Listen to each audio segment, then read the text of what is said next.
40টি হাদিস মাত্র 9 মাসে আমাদের মাদ্রাসায় পড়াশোনা করে আলহামদুলিল্লাহ তারা 40টি হাদিস মুখস্থ করেছে, শুধুমাত্র মুখস্থ না, অর্থাৎ এমনভাবে মুখস্থ করেছে আপনারা 1 থেকে 40 পর্যন্ত যে কোনো একটা সংখ্যা বললেই তারা সেই সংখ্যার যে হাদিস রয়েছে সেই হাদিসটি আপনাদের মাঝে উপস্থাপন করবে।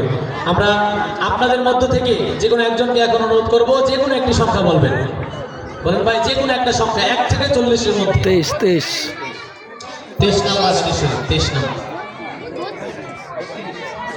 32 নাম্বার হাদিস শরীফ, 32 নাম্বার হাদিস শরীফ, আশাদুন নাসি আযাবান ইন্নাল্লাহিল মুসাউবিরু।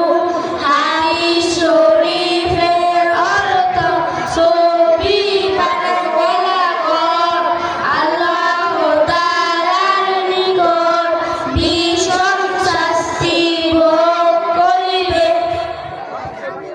নাম্বার হাদিস শরীফ, আল-যুলমাতু ইয়াউমাল কিয়ামাহ।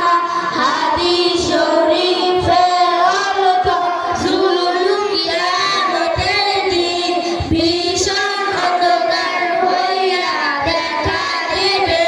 সকলে বলে নাম্বার হাদিস শরীফ, আল-গিনা নাফসি।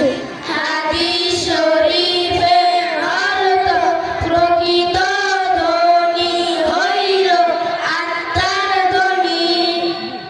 সকলে নাম্বার হাদিস শরীফ, মান সামাতা নাজা। হাদিস শরীফের অর্থ যে চুপ থাকে সে নাজাত পায়। সকলে বলি হাফেজ, হাফেজ, আলেম, আলেম হিসেবে কবুল করুক। সকলে বলি আমিন।